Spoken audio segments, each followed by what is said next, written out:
livre peut nous émouvoir, mais parfois il nous transforme. Ici, on lit pour comprendre et pour ressentir l'essentiel.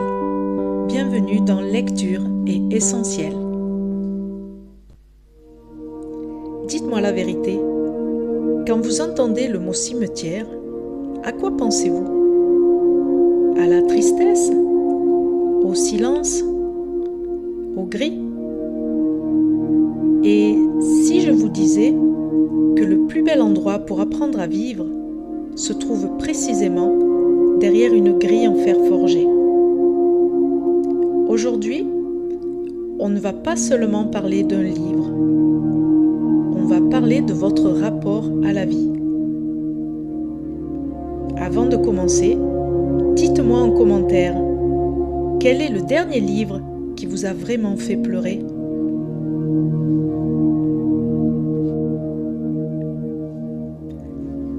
On ne devient pas un phénomène mondial par hasard. Valérie Perrin possède un talent rare. Elle voit la poésie dans les choses que nous ne regardons même plus.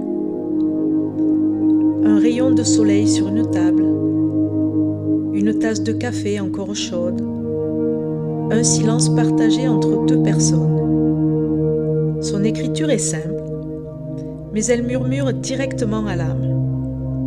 Et parfois, on a l'impression troublante qu'elle lit exactement dans nos pensées.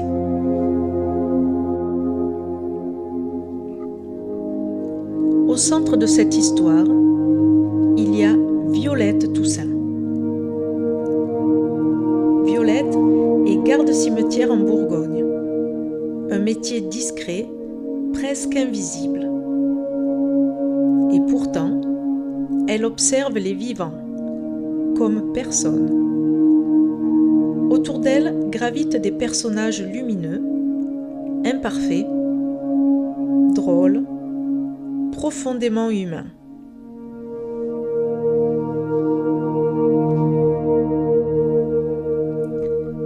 Violette dit un jour: « Mes voisins n'ont pas de peur, ils ne s'en font pas, ils sont là. » Et soudain, le cimetière n'apparaît plus comme un lieu sombre, mais bien comme un espace de contemplation.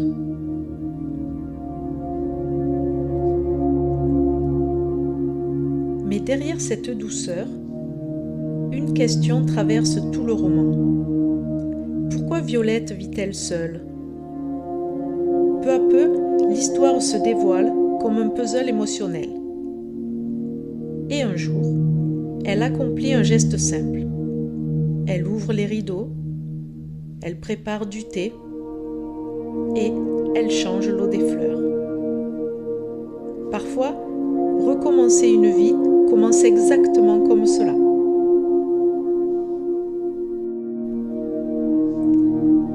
Dans ce roman, les objets ont une voix. Une clé oubliée, un carnet, une bouteille partagée tard le soir.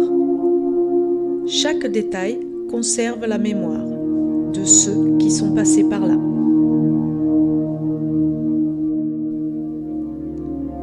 Si ce roman touche autant de lecteurs, c'est parce qu'il parle d'une vérité essentielle. La vie n'efface pas les blessures. Elle nous apprend simplement à les porter autrement. Nous n'apprenons pas à oublier, nous apprenons à porter notre sac plus élégamment chaque jour.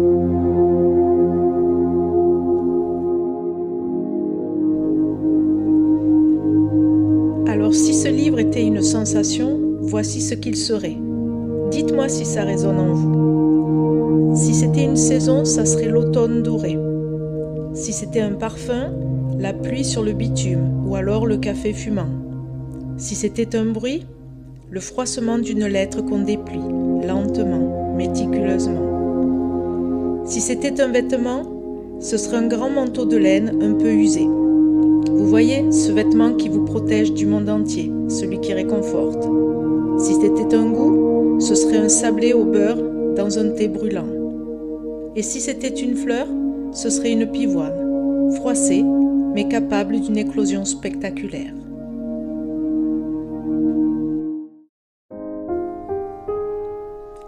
ce roman nous rappelle quelque chose d'essentiel.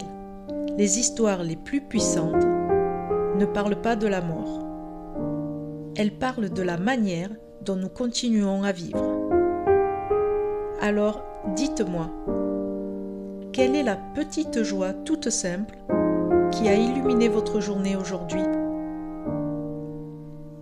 Et si cette vidéo vous a plu, abonnez-vous à ma chaîne pour découvrir d'autres livres qui peuvent changer votre façon de voir la vie.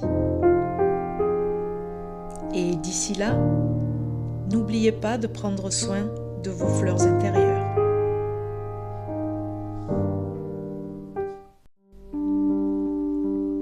On ne traverse jamais une œuvre par hasard. Et vous, qu'a-t-elle réveillé en vous? Abonnez-vous pour continuer à explorer les pages et toucher l'essentiel. À très bientôt sur Lecture et Essentiel.